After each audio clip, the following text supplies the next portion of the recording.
Buenos días, soy la doctora Valeria Spanevelo, profesora adjunta del área de clínica médica, responsable de la UDA municipal en la Facultad de Ciencias Médicas de la Universidad Nacional de Rosario. Hoy nos encontramos nuevamente para tratar el tema antibióticos, el módulo 2. Recuerden que en el módulo 2 estaban incluidos los beta-lactámicos, las penicilinas antiestafilocóccicas, las antiseudomonas, los inhibidores de la beta-lactamasas, las cefalosporinas, los carbapenemes, los monobactams, y también vamos a ver el grupo de los aminoglucósidos y luego también vamos a hacer algunos casos clínicos similar a como hicimos en el módulo 1.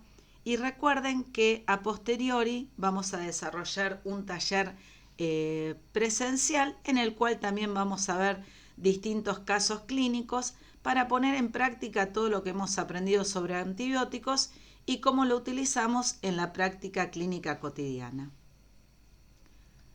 Bueno, dentro del grupo de las penicilinas antiestafilocóccicas son penicilasa resistentes, solo se utilizan en infecciones causadas por el estafilococo aureus y el estafilococo epidermidis sensible a la meticilina.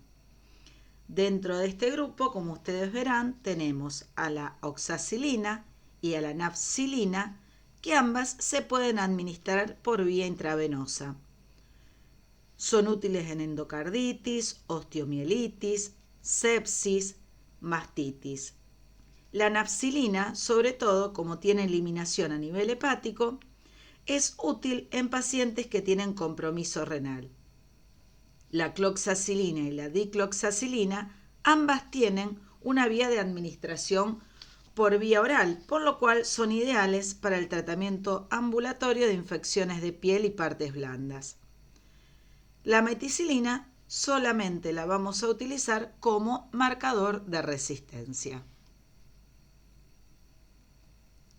Dentro del grupo de las penicilinas antiseudomonas, en este grupo tenemos a las carboxipenicilinas y dentro de ellas a la carbenicilina y a la ticarcilina. La dosis de la ticarcilina es de 1 a 4 gramos cada 6 horas.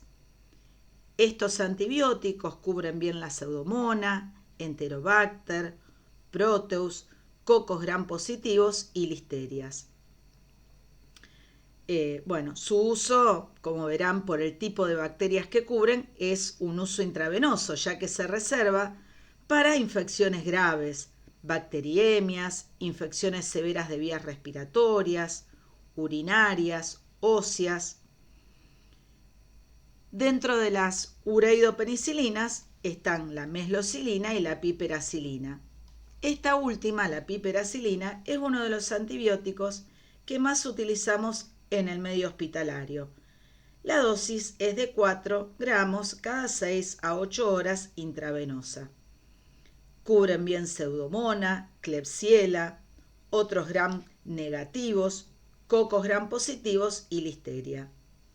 Se utiliza, al igual que las carboxipenicilinas, en infecciones intrahospitalarias severas, polimicrobianas, infecciones de la vía biliar, en pacientes neutropénicos febriles. Recuerden que son antibióticos que se excretan por vía renal, por lo cual hay que ajustar la dosis en caso de insuficiencia renal. Los efectos indeseables propios son hipocalemia y plaquetopenia. Bueno, y llegamos al grupo de los inhibidores de la beta-lactamasa. Estos son compuestos que se utilizan en combinación con antibióticos beta-lactámicos para contrarrestar la acción de las beta-lactamasas. Recuerden que las beta-lactamasas son enzimas bacterianas que rompen el anillo beta-lactámico, que es el componente estructural clave en los antibióticos como la penicilina, la cefalosporina, los monobactámicos. Al destruir este anillo beta-lactámico, estas enzimas hacen que el antibiótico sea ineficaz y permiten que las bacterias sobrevivan y se multipliquen. Justamente los inhibidores de la beta-lactamasa no tienen actividad antibacteriana por sí solos, pero sí al combinarlo con los antibióticos beta-lactámicos. Así los protegen para que el antibiótico sea efectivo contra las bacterias que producen estas enzimas. Recuerden cuando habíamos hablado de antibióticos de amplio espectro, justamente estos están dentro de este tipo de antibióticos y son esenciales en el tratamiento de infecciones causadas por bacterias resistentes. Al combinarse con un antibiótico beta-lactámico, amplían el espectro de acción, permitiendo tratar una amplia gama de infecciones. Bueno, dentro de esto, dentro de las combinaciones más conocidas, tenemos la ampicilina sublactam, la amoxicilina sublactam, la amoxicilina más ácido clavulánico, que ustedes sabrán que es uno de los antibióticos más utilizados por vía oral. Y dentro de antibióticos, ya que cubren bacterias más resistentes y por ende son muy útiles para infecciones graves intrahospitalarias, tenemos la ceftazidima más el avibactam y la piperacilina más tazobactam. Obviamente que estos se dan por vía intravenosa.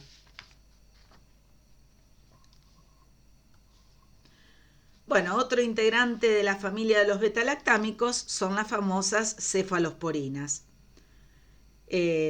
Son dentro de los antimicrobianos con mayor uso debido a su seguridad, eficacia y amplia actividad antibacteriana. Se pueden dar tanto por vía oral como parenteral y tienen una amplia distribución por todos los tejidos y líquidos corporales, incluida la pleura, el líquido sinovial, el hueso. Recuerden que se excretan mayormente por el riñón, por lo cual recuerden que hay que ajustar la dosis en caso de insuficiencia renal. Poseen una vida media corta en general. Esto obviamente que varía de generación en generación, así como también el intervalo de administración. Dentro de las cefalosporinas de primera generación tenemos, bueno, como verán, yo hice este cuadro que obviamente lo verán que están en todos los libros, pero bueno, puse estos colores como para que ustedes traten de memorizar, obviamente que acá están las cefalosporinas en cada generación, las que más frecuentemente utilizamos, al igual que la vía de administración y el rango de dosis que habitualmente utilizamos. Bueno, dentro de las de primera generación tenemos a la cefazolina, la cefazlotina, que la vía de administración es intramuscular e intravenosa. La cefalexina y el cefadroxilo se dan por vía oral. Dentro de las de segunda generación están la cefuroxima y el cefaclor, que también se pueden utilizar por vía oral. La cefoxitina es también una cefalosporina de segunda generación y la vía de administración es intramuscular o intravenoso. Dentro de las de tercera generación están la ceftriaxona, cefotaxima, ceftazidima, cefoperazona. Se administran en general por vía intramuscular o intravenosa. La cefixima, que también es una cefalosporina de tercera generación, esta se puede dar también por vía oral. Dentro de las de cuarta generación tenemos a la cefipima. Y las de quinta generación, el ceftolozano, ceftarolina, ceftobiprole, todas su vía de administración es intravenosa. Bueno, y como les había dicho anteriormente, en este cuadro están anotados los rangos de dosis y vía de administración, pero recuerden que la dosis va a depender según la patología que estemos tratando y a su vez de acuerdo a las condiciones clínicas del paciente.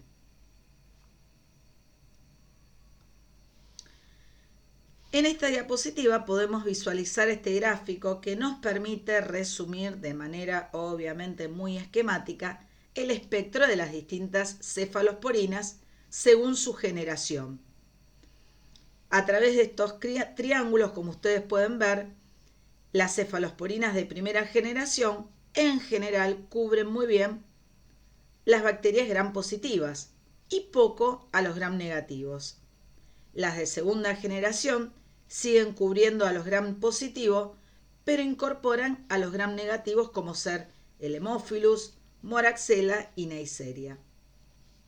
Las de tercera generación cubren un poco menos a los gram positivos, pero sí cubren bien a los gram negativos, que mencionamos anteriormente, más otros gram negativos, como ser enterobacterias, Pseudomonas aeruginosa.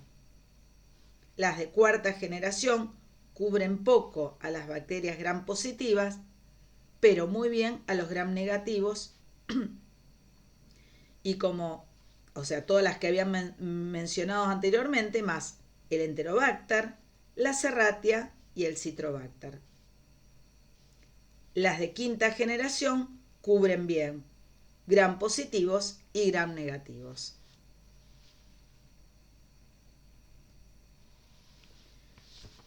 Bueno, dentro de los efectos adversos más comunes de las cefalosporinas, vamos a tener los efectos de hipersensibilidad, pseudolitiasis biliar en el caso de la ceftriaxona, eosinofilia, neutropenia reversible, efectos gastrointestinales, como mencionamos anteriormente con el resto de los beta-lactámicos, alteraciones de la hemostasia, en el caso de la cefoperazona, colitis pseudomembranosa, y la nefrotoxicidad es menos frecuente.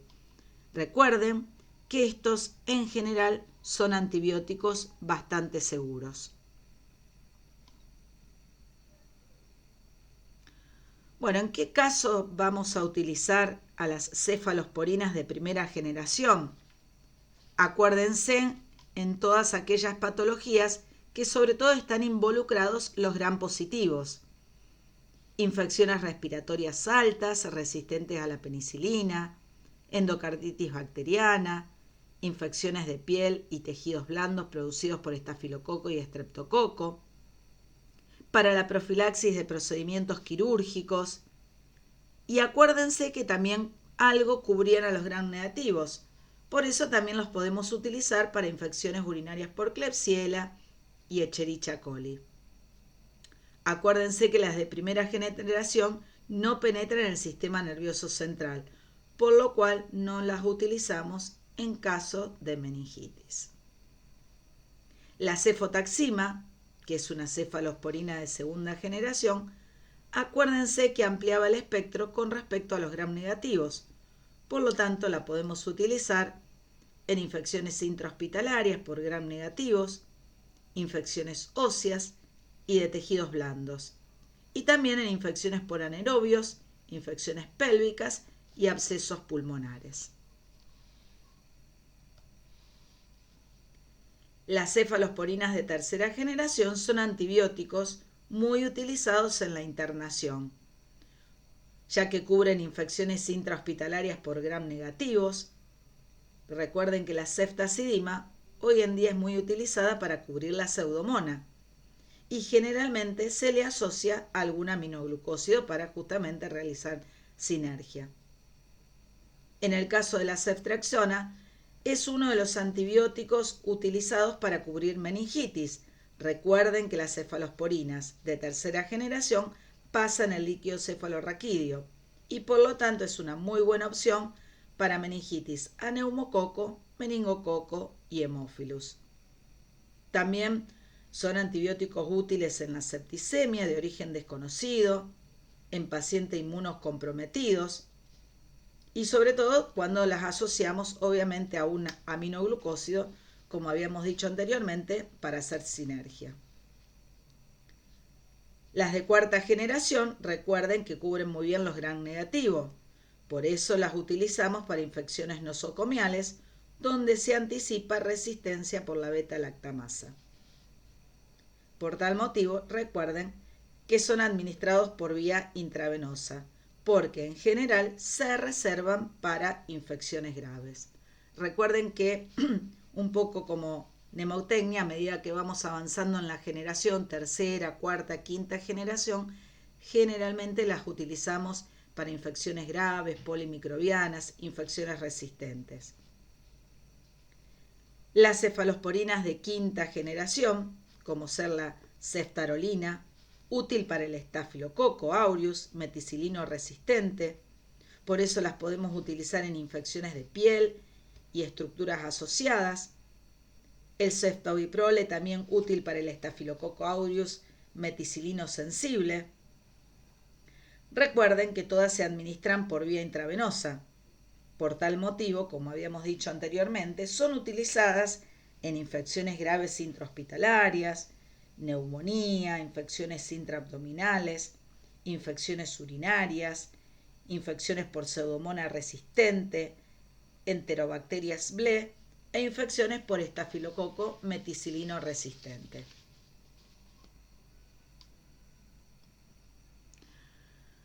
Bueno, este cuadro un poco también es para sintetizar el espectro antibacteriano de las cefalosporinas. Recuerden que las cefalosporinas de segunda generación cubren los gram negativos de baja agresividad, en cambio las de tercera generación, como ser la cefotaxima y la ceftriaxona, cubren los gram negativos de alta agresividad, como también la ceftazidima, que es de tercera generación, que cubre muy bien a la pseudomona. Las de cuarta generación, la cefipime, cubre bien también a la pseudomona, y la cefoxitina, que es de segunda generación, también abarca como espectro a los anaerobios. Las de quinta generación, recuerden, como habíamos visto en el esquema anterior, cubren bien gram negativos y gram positivos, estafilococo meticilino resistente, y recuerden también que a estas cefalosporinas las podemos asociar con inhibidores de la beta-lactamasa, como ser una cefalosporina de tercera generación, ceftazidima más avibactam. Recuerden que la ceftazidima es una cefalosporina de tercera generación. Las podemos utilizar para cubrir bien las bacterias KPC y las BLE. Y si no, también una cefalosporina de quinta generación, como ser el ceftalozano más tazobactam, que el tazobactam, recuerden que era un inhibidor de la beta-lactamasa, que cubre bien, y esta asociación la podemos utilizar justamente para cubrir las bacterias BLE. Un poco para recordar, recuerden que las bacterias BLE son bacterias productoras de beta-lactamasa de espectro extendido, por lo cual son bacterias con la capacidad de desactivar una amplia gama de antibióticos beta-lactámicos. Son bacterias multiresistentes y generalmente dentro de este grupo de bacterias BLE tenemos las bacterias gram negativas y las más comunes Escherichia coli, Klebsiella, Proteus, Citrobacter, Serratia, Enterobacter. Por eso es importante mencionar estos últimos antibióticos, estas asociaciones de una cefalosporina de tercera generación más un inhibidor de la beta-lactamasa, como ser una ceftazidima más un avibactam, para cubrir justamente estas bacterias tan resistentes, o una cefalosporina de quinta generación, como mencionamos recién, el ceftolozano más un tazobactam, que es un inhibidor de la beta-lactamasa, justamente muy utilizado para infecciones severas, graves, nosocomiales, que justamente están involucradas estas bacterias. Como así también las bacterias KPC, que acuérdense que son bacterias también multiresistentes, que las siglas KPC significan Klebsiella pneumoniae carbapenemasa, o sea que estas inactivan a los carbapenémicos. Y dentro de este grupo de bacterias están la Escherichia coli, la Pseudomonas, el Citrobacter y la Serratia.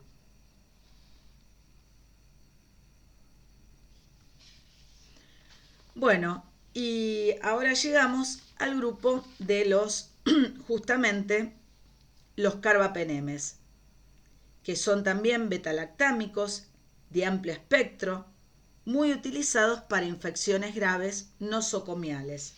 Dentro de este grupo tenemos el imipenem, que se puede administrar por vía intramuscular o intravenosa, y la dosis generalmente es de 500 a 1 gramo cada 6 a 8 horas. El meropenem, intravenoso también su administración, de 500 a 1 gramo cada 6 a 8 horas. Y el ertapenem, que se puede administrar por vía intramuscular o intravenosa, 1 gramo día. Recuerden que son antibióticos que no se absorben por vía oral y la excreción es a nivel renal, por lo cual hay que hacer ajuste de dosis en caso de que el paciente presente insuficiencia renal. Tienen un amplio espectro contra gram positivos, gram negativos, pero son resistentes al estáfilo meticilino resistente y a la pseudomonas aeruginosa. Recuerden que se denominan antibióticos de reserva. Los antibióticos de reserva son aquellos antibióticos de amplio espectro que justamente se reservan para infecciones específicas como sepsis graves y se denominan de reserva porque justamente uno trata de reservar estos antibióticos y de no exponerlos y de que así crear resistencia.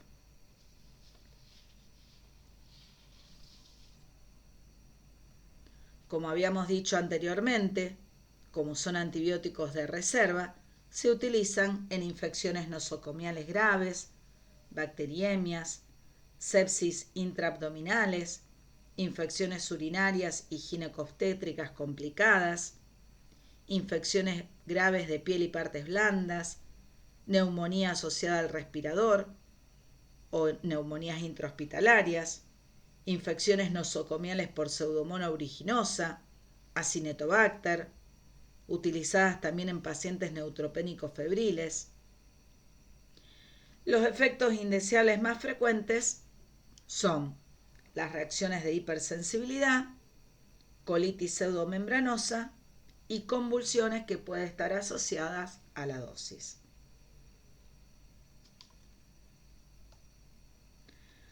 Bueno, dentro de este grupo de antibióticos, los monobactams, está el astironán. También se da por vía intramuscular o intravenosa. Fíjense que todos estos antibióticos, que son antibióticos de reserva, que justamente se reservan para infecciones graves, intrahospitalarias, polimicrobianas, se dan su vía de administración, obviamente va a ser intramuscular o intravenosa. Por eso, recordando la vía de administración, también vamos justamente a recordar que están reservados para este tipo de infecciones graves. Bueno, la dosis, como habíamos dicho, puede ser de 500 a 1 gramo cada 8 a 12 horas. El espectro antibacteriano es contra los gram negativos, Escherichia coli, Klebsiella, Pseudomonas, Enterobacter, Haemophilus. Y por eso mismo se utilizan en sepsis intraabdominales, infecciones urinarias y ginecológicas, infecciones graves de piel y partes blandas y neumonías intrahospitalarias. En general, es un antibiótico que no debe usarse como terapia de manera empírica en infecciones serias. Los efectos indeseables más comunes tenemos la nefrotoxicidad y el aumento de enzimas hepáticas.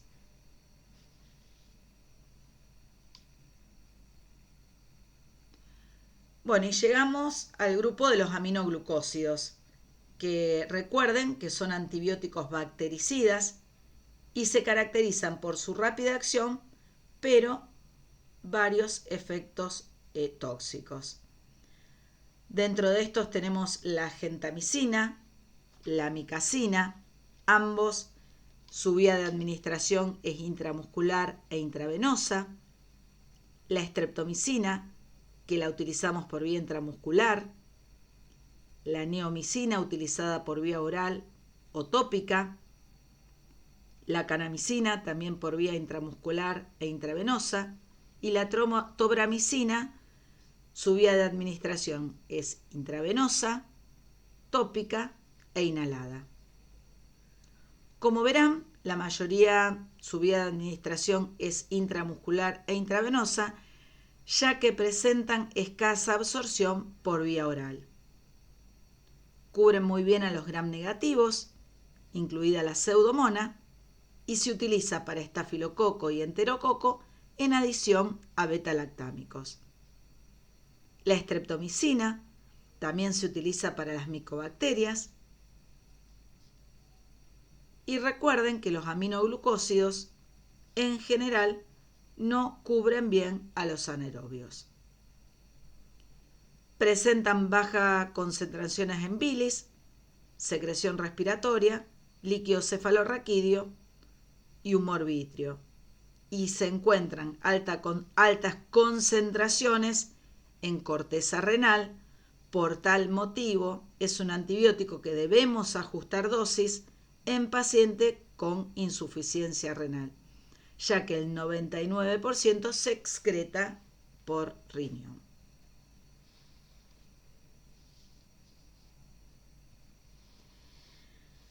Salvo en las infecciones urinarias, no deberían utilizarse los aminoglucósidos como monoterapia.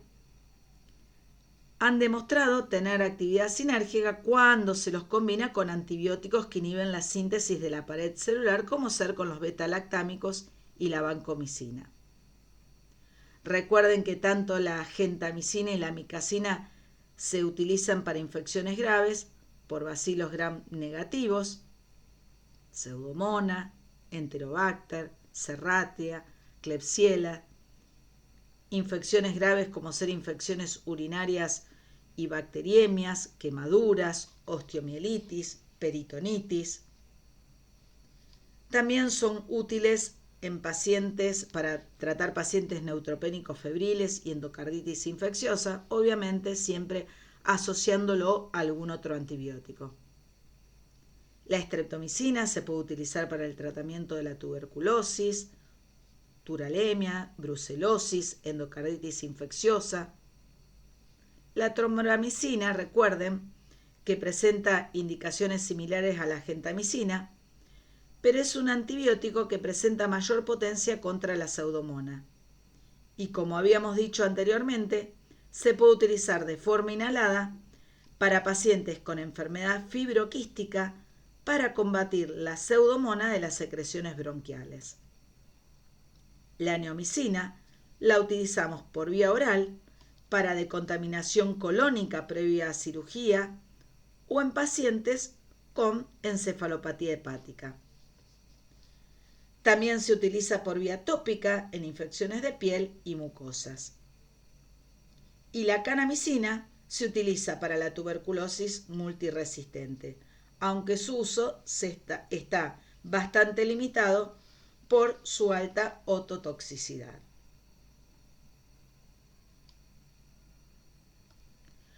Bueno, los efectos colaterales más frecuentes producidos por los aminoglucósidos, obviamente recuerden que es la nefrotoxicidad, que justamente este es uno de los efectos colaterales que limita el uso de los aminoglucósidos. Recuerden que son antibióticos que se excretan el 99% por riñón. Y es un efecto colateral que puede aparecer entre un 5 y un 25% de los casos. Obviamente dependiendo del uso, si el paciente está utilizando obviamente otra medicación que aparte es nefrotóxica. También pueden aparecer ototoxicidad, bloqueo neuromuscular, reacciones alérgicas en un 1 a un 3% de los casos y neuritis periférica. Bueno, y en este módulo eran el grupo de antibióticos que íbamos a charlar, y ahora vamos a hacer algunos casos clínicos sintéticos, un poco para poner en la práctica clínica el uso de este grupo de antibióticos de los cuales estuvimos charlando. Bueno, acá estamos ante un paciente de 72 años que cursa 8º día de internación en unidad coronaria por cardiopatía isquémica. Comienza con temperatura de 39 grados y rales crepitantes en campo medio de mitórax derecho. ¿Cuál es su sospecha diagnóstica y qué tratamiento indicaría? Bueno, como vuelvo a repetir, estos son casos clínicos muy sintéticos y los pongo a título ejemplificador. En el taller que vamos a hacer de manera presencial, obviamente vamos a tener un caso clínico con más desarrollo del mismo, estudios complementarios, y así de este modo, bueno, vamos a poder charlar un poco más del caso. Bueno, ¿qué les parece este caso? Justamente estamos hablando de una neumonía intrahospitalaria. Fíjense que era un paciente que ya estaba internado en una unidad coronaria desde hacía un par de días y empieza con este cuadro clínico y se le hace una radiografía de tórax y presenta esta imagen de condensación en hemitórax derecho. Por lo tanto, justamente recuerden cuáles son los gérmenes intrahospitalarios. Seguramente hay gram negativos, algunos de ellos pueden ser resistentes. Por lo tanto, una buena opción antibiótica podría ser piperacilina más tazobactam. Acuérdense que el tazobactam era un inhibidor de la beta-lactamasa. En este otro caso clínico, recuerden que es el mismo paciente del módulo 2, del módulo 1, era un varón de 72 años con un cuadro de 2 días de evolución, de cefalea, fotofobia, fiebre de 38 grados, signos meningios positivos. ¿Cuál es su sospecha diagnóstica y qué tratamiento indicaría? Recuerden que era el paciente en el cual sospechábamos una meningitis bacteriana y en el cual, al tener 72 años, ¿cuáles eran los gérmenes que teníamos que sospechar? Obviamente, neumococo, meningococo, que bien lo vamos a cubrir con ceftriaxona, que recuerden que es una cefalosporina de tercera generación, y acuérdense que justamente en el módulo 1, que habíamos estado hablando de las aminopenicilinas, le sumábamos la ampicilina, porque la ampicilina cubre bien la listeria. Bueno, en el caso 3 tenemos un paciente con diagnóstico de bronquiectasias con múltiples rescates en cultivos de esputo de Pseudomonas, una de las últimas resistentes. ¿Con qué antibiótico empírico comenzaría en caso de que este cuadro de exacerbación respiratoria sea de probable causa infecciosa? Obviamente que estos son cuadros clínicos sintéticos. Obviamente que siempre si el antibiótico es resistente, siempre vamos a ir a ver el antibiograma antes de colocar un antibiótico y si tenemos la disponibilidad de contar con el antibiograma. Esto es, bueno, a modo ilustrativo y empíricamente en qué vamos a sospechar. Si vamos a sospechar una exacerbación en paciente con bronquiectasia y si ya tiene una infección crónica con Pseudomonas, recuerden que bien lo podemos cubrir con la ceftazidima, que es una cefalosporina de tercera generación que cubre bien a la Pseudomonas, y podríamos hacer sinergia con amikacina.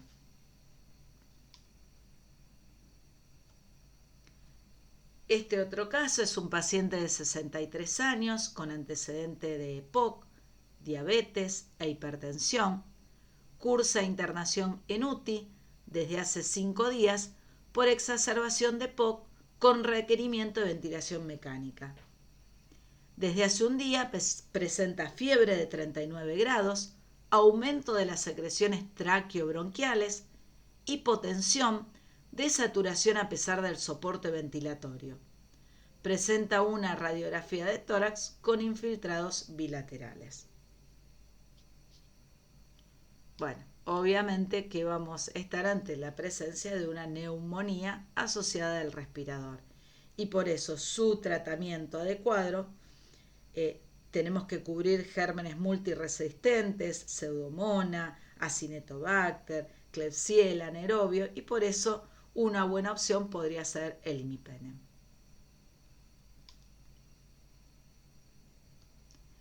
El próximo caso, estamos ante la presencia de un paciente neutropénico que refiere fiebre de horas de evolución.